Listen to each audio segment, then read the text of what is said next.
Well, big pharmaceutical companies begin an intensive process of creating a narrative around the drugs that they're creating, even years before those drugs make it to market. We're about to show you how that process works. And some say it's nothing less than propaganda disguised as scientific research.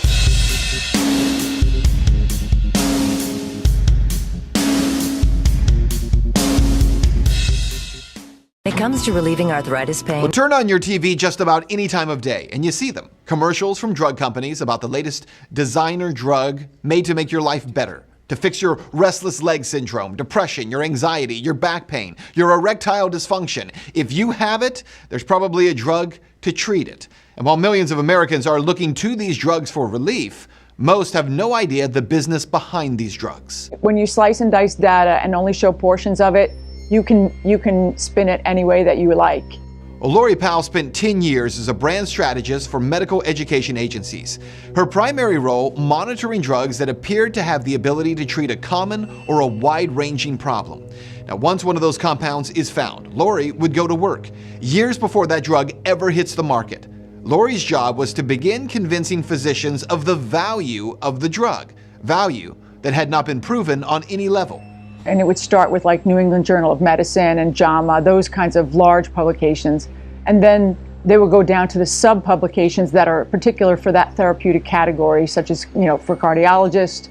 And we plan it out over the next few years, how we're going to take the messages that come from the data, which we slice and dice that up and disseminate those messages throughout those publications over a course of years. Okay, so here's how it works. According to Lori, these ad agencies, they start their process by creating articles written by ghostwriters. These agencies work closely with the pharmaceutical companies to touch on exactly what benefits they want to highlight, using words like promising results. These scientific articles aren't actually scientific at all, and yet they're submitted to and published by some of the biggest scientific journals in the nation, like the New England Journal of Medicine. Those articles in medical publications are now picked up by newspapers and television news reports. We're also, leaking them out, especially in a high profile, and I'm using New England Journal of Medicine because it is so high profile.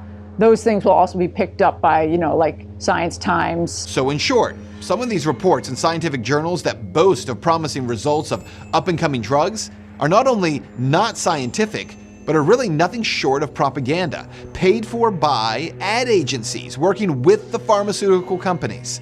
Now, how this strategy works? Well, that's explained by Marcia Angel, a former editor with the New England Journal of Medicine. This is corrupting research and making the public and doctors think that prescription drugs are much better and safer than they really are. I saw an enormous change in the relationship of academic medicine and clinical research to the drug companies. And I saw more and more bias introduced into the research.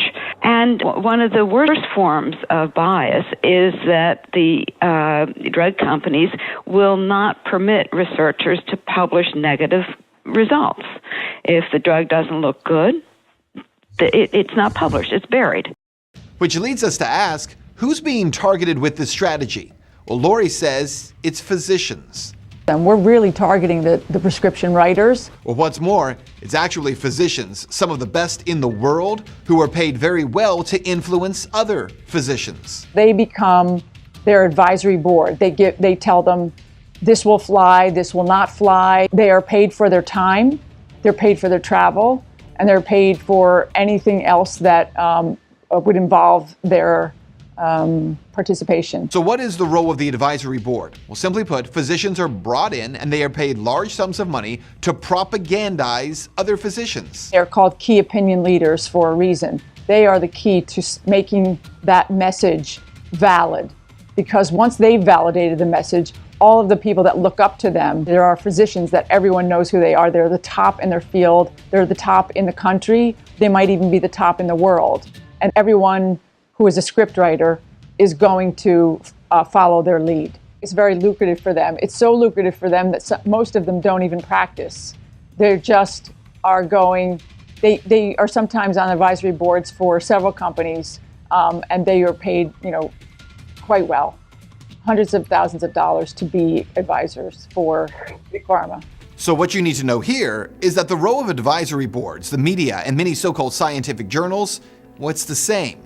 It's to influence your view and the view of your doctor about a certain drug. It's all based on the influence of groupthink.